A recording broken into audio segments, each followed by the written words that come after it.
Hello guys, Har Har Mahadev. हमारा जो initiative है टू कंप्लीट 6 to 12 NCERT, उसमें हिस्ट्री आज चैप्टर 1 हो चुका है, तो आज है chapter 2 from hunting gathering and to growing food. तो कैसे आदमी सब हंटिंग गैदरिंग के द्वारा ग्रोइंग फूड पर पहुंच गए। ठीक है, तो इसमें क्या है कि ना who lived in the subcontinent, people who lived in the subcontinent as early as 2 million years ago. Today we discuss them hunter gatherer. 2 million years पहले जो भी पीपुल थे वो रहते थे ना, उनको हम सब अभी हंटर गैदरर बोलते हैं। ठीक है, they hunted wild animals, caught fish and birds, gather fruits, roots, nuts, seeds, leaves, stalks and eggs. तो वो सब क्या करते थे, वो हंट करते थे वाइल्ड एनिमल को, फिश को कॉट करते थे, बर्ड्स को गैदर करते थे, fruit, root, nuts, seeds, leaves, stalks and eggs. Hunter gather moved from place to place, there are many reason for this. और हंटर गैदर ना एक प्लेस से दूसरे प्लेस जाना प्रेफर करते थे, और उसके बहुत सारे रीजन थे। रीजन क्या क्या थे? तो फर्स्ट रीजन था कि one place long time, stayed one place long time, eat and up for all the available plant and resource. They would have to go elsewhere in search of food. एक place में रह के वहाँ के सारे food और फिर animal को फूड प्लांट को खा लेने के बाद वहाँ का सब रिसोर्स खत्म हो जाता था, तो वो उनको दूसरी जगह ट्रैवल करना पड़ता था अपने फूड के सर्च के लिए। सेकेंड क्या था, वो ना एनिमल की मूव के लिए ना प्लेस टू प्लेस जाते थे, क्योंकि वो ना छोटे छोटे ना एनिमल को अपना भोजन बनाने के लिए उनको ढूंढते थे, और उसके लिए उनको प्लेस टू प्लेस जाना पड़ता था। In the case of deer and wild cattle in search of grass and leaves, this is what who hunted them to follow their movements. तो वो फिर क्या करते थे कि ना जो भी डियर और वाइल्ड कैटल होता था वो सब ग्रास के और लीव्स खाते थे, और वो एक प्लेस से दूसरे प्लेस जाते थे, और इसी वजह से ये सब भी एक प्लेस से दूसरे प्लेस जाते थे, क्योंकि वो इनको हंट करते थे। ठीक है, थर्ड क्या है, plants and fruits bears fruits in different season. और प्लांट और फ्रूट ट्रीज ना बियर करते थे फ्रूट डिफरेंट सीजन में, अलग अलग सीजन में। वो प्लांट किसी भी, जैसे आम का सीजन आता है, लीची का सीजन आता है, तो वैसे उस टाइम में भी सीजन था, तो वो सब उस सीजन में वहाँ उस प्लेस में जाना प्रेफर करते थे जहाँ पे उनको फूड मिल जाता था, डिफरेंट काइंड ऑफ प्लांट्स मिल जाते थे। ठीक है, फोर्थ रीजन क्या था, प्लांट और animal need water to survive. तो प्लांट और एनिमल ना उनको क्या चाहिए था, वाटर चाहिए था सर्वाइव करने के लिए। वाटर इज फाउंड इन, कहाँ कहाँ फाउंड होता था वो, लेक्स में, स्ट्रीम्स में और रिवर्स में। ठीक है, many rivers are perennial with without, और कुछ कुछ रिवर ना पेरेनियल था जिसमें पूरे साल रहता था पानी। ठीक है, और कुछ सीजनल होते थे तो उसमें कुछ कुछ टाइम ही रहते थे। ठीक है, पानी।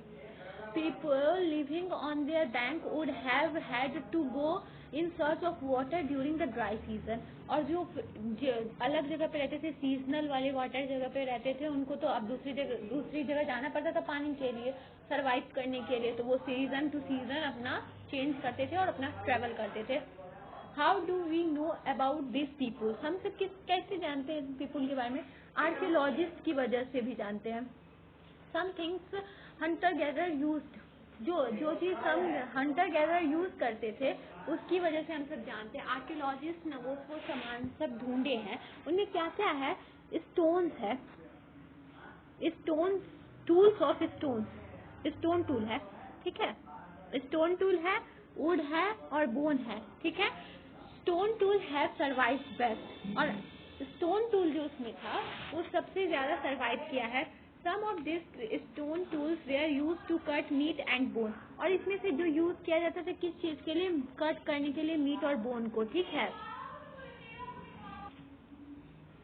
स्कार्ड बार्क फ्रॉम ट्रीज, और फिर पेड़ का छाल उतारने के लिए।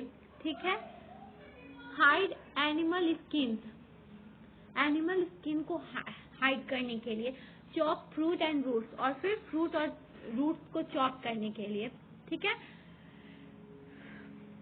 और कुछ कुछ ना अटैच होते थे हैंडल से बोन सब, वो वो किस चीज के लिए होते थे, वो हंटिंग करने के लिए होते थे। कुछ कुछ स्टोन ना अटैच होते थे और उनको क्या किया जाता था, हैंडल से वो उसका क्या किया जाता था, वो हंटिंग के लिए यूज किया जाता था। ठीक है, tools were use to chop food which was used as firewood,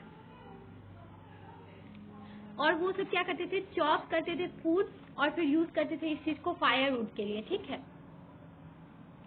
अब इसके बाद क्या है, ये ना बताया जाए यहाँ पे ट्राइंगुलर साइट्स है जो आर्कियोलॉजिस्ट फाउंड किए हैं यहाँ पे हंटिंग गैदरिंग का, तो यहाँ पे फाउंड हुआ है, ठीक है, यहाँ पे फाउंड हुआ है, यहाँ पे हंटिंग गैदरिंग का सामान सब फाउंड हुआ है कि वो सब हंटर गैदरर थे, ठीक है। Many sites are located near the source of water such as rivers and lakes, और अधिकतर ये ना कहाँ मिलते थे, क्योंकि जहाँ पे पानी का सोर्स होता था वहीं पे मिलते थे, लेक्स और फिर रिवर्स के पास मिलते थे, ठीक है। As stone tools very important, people try to find place where good quality of stone were available. तो स्टोन टूल सबसे ज्यादा इम्पोर्टेंट थे उस समय में, तो इसलिए ना पीपल क्या करते थे, स्टोन जहाँ पे गुड क्वालिटी का मिलता था ना वो प्लेस को प्रेफर करते थे रहने के लिए, ठीक है। और इसी में एक है भीमबेटका मध्य प्रदेश का, this is old side caves and rock shelters, ये ना रॉक शेल्टर है, यहाँ पे आदमी रहते भी थे उस टाइम के, ठीक है। ये उस टाइम में नेचुरल केव्स को यूज करते थे कि बचने के लिए रेन से, हीट से और विंड से। This rock shelter are close of Narmada valley, और ये कहाँ है, नर्मदा वैली के क्लोज है, क्योंकि पानी का भी अवेलेबिलिटी हो जाता था पूरा, ठीक है। Many of this caves have painting on the walls, और इस टाइप के ना जो केव्स है उनमें पेंटिंग मिला है वॉल्स पे इस टाइप का, ठीक है। वो सब कहाँ मिला है, मध्य प्रदेश में और सदर्न उत्तर प्रदेश में, ठीक है। Animals draws with great accuracy and skill, और यहाँ पे जो एनिमल ड्रो किए गए हैं ना वो बहुत एक्यूरेसी और ग्रेट स्किल के साथ दिखाया जा रहा है, तो बहुत अच्छी तरीके से पेंटिंग बनाया गया है। साइट क्या होता है, जहाँ पे ना टूल्स, पोर्ट्स या बिल्डिंग्स फाउंड होते हैं, ठीक है। They were made, used and left behind by people, वो यूज किए रहते हैं, बनाए होते हैं और छोड़ दिए जाते हैं पीपुल सबके द्वारा। This may be found on the surface of earth, ये कभी कभी सरफेस ऑफ द अर्थ पे मिल जाते हैं, कभी ब्यूरिड रहते हैं और कभी तो अंडर वाटर मिलते हैं। कभी कभी सरफेस ऑफ द अर्थ पे मिल जाते हैं तो कभी कभी जमीन को खोद के इनको निकालना होता है, तो कभी कभी के पानी में रहते हैं ये सब, ठीक है। अब इसके बाद क्या है, कुरनोल केव है। कुरनोल केव में क्या मिला है, ऐश मिला है वहां पे उस टाइम में, जिससे ये पता चलता था कि फैमिलियर थे वो सब फायर के, ठीक है। Fire could have been used source of light to roast meat to scare of animals. अब फायर किस किस चीज के लिए यूज हो सकता था, सोर्स ऑफ लाइट के लिए, रोस्ट मीट के लिए और स्केयर एनिमल के लिए, वाइल्ड एनिमल के लिए, ठीक है। अब इसके बाद ना नेम्स और डेट्स है। आर्कियोलॉजिस्ट ना नेम को बहुत लेंदी नेम्स दिए हैं, ठीक है। जो अर्लीस्ट पे था ना उसको पेलियोलिथिक बोले हैं, और पेलियोलिथिक का ग्रीक वर्ड से निर्माण हुआ है जिसका नाम है पीलोस मतलब ओल्ड और लिथोस मतलब स्टोन, मतलब ओल्ड स्टोन के बारे में है, ओल्ड स्टोन काल के बारे में बताया जा रहा है, ठीक है, पूर्व पाषाण काल। और इसको भी ना ये पीरियड बहुत लंबा था, कितने टाइम तक है, 2 million years ago to about 12,000 years ago, ठीक है। This long stretch was divided into lower, middle and upper Palaeolithic, तो इसलिए ना इसको 3 भाग में बांट दिया गया है, लोअर, मिडिल और अपर पैलियोलिथिक में। This long span of time course 99% of human history, और यही ह्यूमन हिस्ट्री का 99% कोर्स है, ठीक है। इन्वायरमेंटल चेंज कब से हुआ है, 12,000 ईयर्स टिल 10,000 ईयर्स से, जिसको कौन सा पीरियड बोला गया, मेसोलिथिक टाइम, ठीक है। Stone will found टिनी and called microlithic, ठीक है, ये मेसोलिथिक, ठीक है। माइक्रोलिथिक उस टाइम में ना जो स्टोन मिले हैं ना वो छोटे छोटे मिले हैं, तो इसलिए इसको ना माइक्रोलिथ बोला गया है इस टाइम को, ठीक है। To make tools such as saws and sickles, और इसका क्या यूज होता था उस टाइम में, टूल्स का सोज और सिकल्स बनाने में, ठीक है। इसके बाद नेक्स्ट स्टेज क्या था, 10,000 ईयर्स अगो, जो न्यूलिथिक बोला गया जिस टाइम पीरियड को। तो सबसे पहले पेलियोलिथिक, फिर मेसोलिथिक, फिर उसके बाद न्यूलिथिक, ठीक है। और उसके बाद टाइम से याद करना है, 2 मिलियन से 12,000 ईयर्स के लिए जो है वो पेलियोलिथिक है, और 99% ह्यूमन हिस्ट्री यही कवर करता है। ये भी इतना बड़ा पीरियड था कि इसको 3 भागों में बांटना पड़ा। पहला क्या था, लोअर, फिर मिडिल, फिर अपर पेलियोलिथिक, और उसके बाद आया मेसोलिथिक, ये 12,000 से 10,000 के बाद था, और 10,000 के बाद न्यूलिथिक था, ठीक है। फिर चेंजिंग इन्वायरमेंट कब हुआ, अराउंड 12,000 ईयर्स अगो, 12,000 ईयर्स अगो चेंजिंग इन्वायरमेंट हुआ। क्या हुआ, क्लाइमेट ऑफ द वर्ल्ड में चेंज आया। क्या हुआ, वार्म कंडीशन आने लगा रिलेटिवली। क्या क्लाइमेट में चेंजिंग आया, क्लाइमेट वार्म होने लगा। वार्म होने से क्या हुआ, डेवलपमेंट ऑफ ग्रासलैंड हुआ, These turns lead to increase in the number of deer, antelope, goats, sheep, cattle, that is animal that survived on grass. तो इससे क्या हुआ, वो एनिमल सबका अब धरती पे विकास हुआ जो ग्रास पे रहते थे, ठीक है। Those who hunted followed them, और जो इनको हंट करते थे वो इनको फॉलो करते थे। Learning about their food habits and breeding season, किस चीज के लिए इसको फॉलो करते थे कि उसका फूड हैबिट क्या है और फिर उसका ब्रीडिंग सीजन क्या है, तो उस चीज को लर्न करने के लिए वो उसको फॉलो करते थे। People to start thinking about herding and rearing animals themselves, fishing also become important. और इसके बाद क्या हुआ, तब पीपुल हर्डिंग और रेयरिंग करने लगे, एनिमल को स्टार्ट थिंकिंग करने लगे कि हम सबको भी अब जानवर सबको रखना चाहिए, और इसमें फिशिंग को भी वो सब इम्पोर्टेंट पार्ट था, फिशिंग भी वो सब फिशिंग भी करते थे, ठीक है। The beginning of farming and herding, अब फार्मिंग और हर्डिंग कब से स्टार्ट हुआ है, ठीक है। Several grains bearings grasses including wheat, barley and rice grew naturally in different parts of the subcontinent. कुछ ना जो ग्रेन्स थे, ग्रासेस थे, व्हीट, बार्ली, राइस थे, वो ना नेचुरली ना डिफरेंट पार्ट ऑफ सबकॉन्टिनेंट में मिलने लगे, ठीक है। और इन फूड को कलेक्ट करने के लिए learn when they grow they ripped, और ये चीज कब ये फूड ग्रो होते हैं और कब रिप होते हैं, growing plants on their own, this way people became farmers. और इस चीज को लर्न करते करते कि वो कब होते हैं और अपने से प्लांट्स को ग्रो करके पीपुल क्या बन गए, फार्मर बन गए, ठीक है। उस चीज को समझे कि वो कैसे होता है, उसको फिर से अपने से किए तो वो सब फार्मर बन गए, ठीक है। People could also attract and then tame animal, और उसके बाद क्या हुआ, वो सब ना एनिमल को टेम करने लगे, ठीक है, पालतू बनाने लगे। किस चीज के लिए, कि वो सब फूड को ना शेल्टर में रख दे और फिर ये सब जानवर को रख दे वहां पे रक्षा करने के लिए उस फूड का, ठीक है। First animal to be tamed was the wild ancestor of dog, और जो पहला एनिमल है जो टेम हुआ वो कौन है, वाइल्ड एंसेस्टर ऑफ डॉग है, ठीक है। और उसके बाद क्या किया गया, relatively gentle to come near the camps where they lived, और उसके बाद ना वो सब क्या किए, जेंटल एनिमल सबको अब इसके बाद ये करने लगे कि जो अब वहां पे रह सकते थे उसके कैंप में, तो वो उनमें कौन कौन था, शेप था, गॉट था, कैटल था, and also the pig lived in heard and most of them it grasses, और इसमें से अधिकतर वो सब वो जानवर को प्रेफर करते थे अब पालतू बनाना जो ग्रास खाते थे। और ये सब क्या करते थे, उन जानवर सबको बचाते थे, किससे बचाते थे, वाइल्ड एनिमल से, उनके अटैक से, वाइल्ड एनिमल के अटैक से ये सब उन जानवरों को बचाते भी थे, ठीक है। A new way of life, plants a seed take some times to grow. अब देखो क्या होता है, कोई भी अगर बीज को लगाया जाता है तो उसको टाइम लगता है ग्रो होने में, several days, weeks, months, in case some years, और कुछ टाइम में तो बहुत ज्यादा सम ईयर्स लग जाते हैं। बिगन ग्रोइंग प्लांट्स, ठीक है। Stay in the same place for the long time looking after the plants, watering, weeding, driving away animals and birds till the grain ripped. तो ये सब क्या करते थे, उसके बाद में पीपुल सब वहाँ पे रहने लगे लॉन्ग टाइम तक, क्योंकि उनको प्लांट को वाटरिंग करना होता था, वीडिंग करना होता था, जानवर और पक्षी से बचाना होता था, और फिर जब तक कि वो ग्रेन रिप न हो जाए, ठीक है। As grain stored both food and seed, people had to think of way of storing it. अब इसको वो तो अब एक जगह पे रहने लगे, वो अनाज उगाने लगे, अब उनको प्रॉब्लम हो रहा था कि इसको स्टोर कहाँ किया जाए, तो स्टोर करने के लिए वो सब क्या किए, अब उसके बाद ना वो सब क्ले पॉट्स बनाए हैं, वो बास्केट बनाए हैं, और डग पिट्स इनटू द ग्राउंड, और पिट्स बनाए हैं ग्राउंड के अंदर, ठीक है। वो क्या करने के लिए, वो सब जो अनाज वो सब उगाते थे उनको रखने के लिए, ठीक है।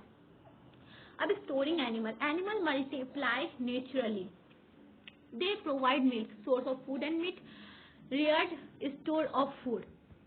तो एनिमल क्या करते थे, एनिमल वो मिल्क भी देते थे और फिर मीट का भी काम करते थे, और कुछ तो स्टोर जो किया जाता था फूड, उसको बचाने के लिए, उसका देखभाल करने के लिए भी एनिमल का यूज होता था, ठीक है। अब finding out the first farmers and herders, अब इसके बाद कि पहला फार्मर और हर्डर कहाँ मिला, farmers and herders found all over the sub continent, ये तो सब पूरे सब कॉन्टिनेंट में मिले, पर मोस्ट इम्पोर्टेंट कहाँ मिले हैं, नॉर्थ वेस्ट में मिले हैं, और प्रेजेंट डे कश्मीर में मिले हैं, ईस्ट एंड साउथ इंडिया में मिले हैं, ये सब मोस्ट इम्पोर्टेंट जगह है जहाँ पे वो सब मिले हैं। Scientist study evidence of plants and animals bones, क्योंकि यहाँ अब इस चीज का कैसे पता चलता है कि वो सब फार्मर्स और हर्डर्स थे, क्योंकि यहाँ पे एनिमल और प्लांट्स का बोन्स, प्लांट और एनिमल का बोन्स मिला है यहाँ पे साइंटिस्ट को एविडेंस के तौर पे।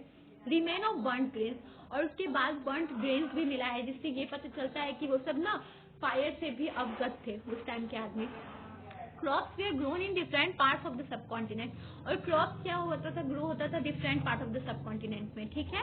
बोन्स ऑफ डिफरेंट एनिमल्स, और फिर वो सब ना बहुत अनेक प्रकार के जानवरों के बोन्स भी डिफरेंट बोन्स भी आइडेंटिफाई किए हैं, ठीक है। उसके बाद क्या है, टूवर्ड अ सेटल्ड लाइफ, अब इसके बाद सेटल्ड लाइफ की तरफ।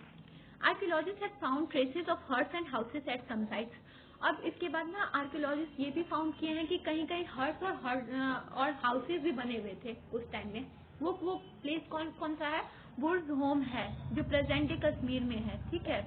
यहाँ पे पिट हाउस मिला है, पिट हाउस मतलब कि जमीन के अंदर जो डग करके होता है, डग करके ग्राउंड होता है, ठीक है, और स्टेप लीडिंग बनाया था, वहाँ पे सीढ़ी भी था उस जमीन के अंदर जाने के लिए, सीढ़ी के तरीके से बनाया गया था। और ये चीज क्या पता चलता है कि वो सब ना ठंड में बचने के लिए, ठंड वेदर से बचने के लिए वो वहाँ पे रहते होंगे अंदर में, जमीन के अंदर में तो गर्माहट मिलती होगी ठंड के सीजन में। और फिर वहाँ पे ना फूड का, कुकिंग फूड का भी मिला है, एविडेंस मिला है इनसाइड और outside house depending on whether. तो इससे ये पता चलता है कि वेदर के हिसाब से वो सब इनसाइड और आउटसाइड फूड को एक कुक करते होंगे, गर्मी में बाहर में करते होंगे और ठंड में अंदर में करते होंगे, जिस हिसाब से हमको सही लगता होगा वो उस हिसाब से करते थे, उसको दोनों जगह पे ये मिला है कि एविडेंट कि वो फूड पकाते थे, ठीक है। अब इसके बाद क्या है, stone tools have been found many sites, Palaeolithic tools are called Neolithic, और ये जो स्टोन टूल्स मिले हैं पैलियोलिथिक टूल्स, वो क्या कहे जाते थे, Neolithic. They were polish, fine cutting edge, Motors and pastels, grading grains and other plant produce. ये सब क्या होता था, ये सब क्या करने के लिए होता था, ग्रेन को ग्रेड करने के लिए और अदर प्लांट प्रोड्यूस को यूज करने के लिए ये सब स्टोन का यूज होता था, ठीक है। अर्दन पोर्ट्स हैव फाउंड, और इसके बाद क्या क्या मिला है, अर्दन पोर्ट्स भी मिला है, some time decorated use for storing foods, storing things. और ये अर्दन पोर्ट्स जो मिला है, पोर्ट्स जो मिला है वो किस चीज के लिए होता था, स्टोर करने के लिए फूड को, using ports for cooking food. और ये पोर्ट्स क्या क्या, और एक तो स्टोर करने के लिए फूड को और कुकिंग फूड के लिए भी इस पोर्ट्स को यूज किया जाता था, like rice, wheat and lentils, important parts of the diet.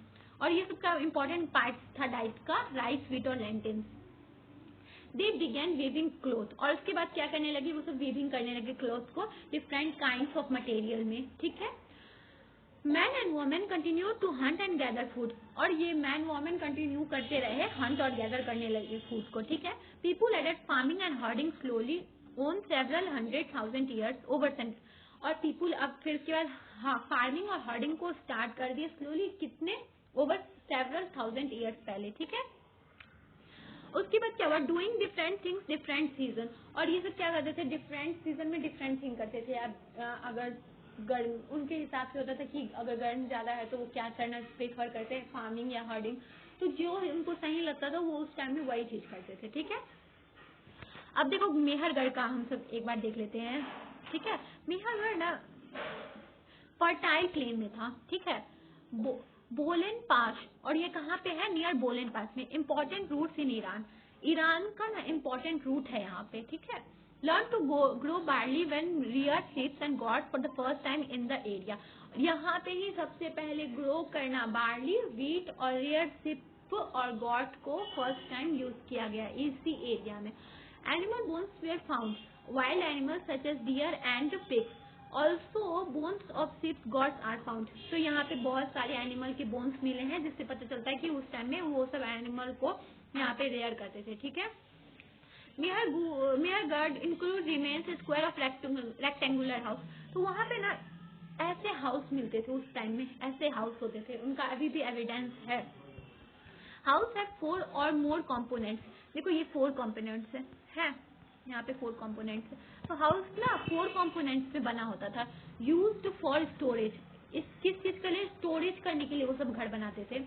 When people die, their relatives and friends generally pay respect to them, और जब वो सब मरते थे ना पीपुल सब उस टाइम में, तो उनको रिस्पेक्ट देने के लिए ना वो क्या करते थे, उनके साथ ना उनके साथ कुछ कुछ सामान ना, अरे तो वो सब जब भी ना ब्यूरिट किया जाते थे तो उनके साथ ना कुछ कुछ इंस्टेंस पे ना गॉड्स का भी उनके साथ ना मिला है, बोन्स मिला हुआ है, कि इससे पता चलता है कि उनके साथ, उनको जब ब्यूरिट किया जाता था ना तो उनको सम्मान देने के लिए उनके साथ कुछ जानवर, कुछ खाना सबको दे दिया जाता था, कि वो अगर वो सब शायद सोचते थे कि नेक्स्ट वर्ल्ड भी है जो इसके बाद जाएंगे तो वहाँ पे उनको खाने का, उनको जानवर का जरूरत पड़ेगा, तो इसलिए उनके साथ उनको भी वहाँ पे जमीन में गाड़ दिया जाता था। ठीक है, अब इसके बाद है एल्सवेयर। देखो अब यहाँ पे तो ये चल रहा था, अब देखो दूसरे सब कॉन्टिनेंट से और दूसरे पार्ट में क्या चल रहा था। ठीक है, तो यहाँ पे बताया जा रहा है फ्रांस के बारे में। फ्रांस में ना एक केव पेंटिंग है, ये किसके द्वारा डिस्कवर किया गया? 4 स्कूल चिल्ड्रन के द्वारा डिस्कवर किया गया। ये कितने 100 ईयर्स अगो का है ये। ठीक है, 20,000 एंड 10,000 ईयर्स अगो। पेंटिंग जो है ये 20 और 10,000 ईयर्स अगो पहले का है। ठीक है, animals such as wild horses, aurochs and older wild form of cattles, bison, woolly, rhinoceros, reindeers and bears painted in bright colour. और यहाँ पे ना ये सब जानवर, इतने सारे जो जानवर बताए हैं वो सब जानवर बने रहते थे डिफरेंट कलर में। ठीक है, this colours have were made from minerals like ochre और आयरन ओर एंड चारकोल। और ये सब किससे बने होते थे? मिनरल से बने होते थे, आयरन ओर के, चारकोल के, ऑक्री के। ठीक है, और इस पिक्चर से देख के ये पता चलता है कि ना इस सेरेमोनियल ओकेजन में बनाए जाते थे या फिर कुछ स्पेशल रिचुअल को परफॉर्म करने के लिए जाते थे। जब हंटिंग किया जाता था तो उससे पहले लगता था स्पेशल रिचुअल होता था, उसको परफॉर्म करने के लिए इस चीज को, इस पेंटिंग को बनाया जाता था। ठीक है, हाँ, अब इस चैप्टर में बस इतना ही है। अब इसके बाद ये चैप्टर अच्छी तरीके से समझ में आ गया तो इसका सारा क्वेश्चन आंसर को सॉल्व करना है। ठीक है, और उसके बाद ये जो इम्पोर्टेंट डेट्स होते हैं ना यहाँ पे, उसको याद कर लेना है। ठीक है, इस चैप्टर में बस इतना ही था। I hope you understand. Thank you.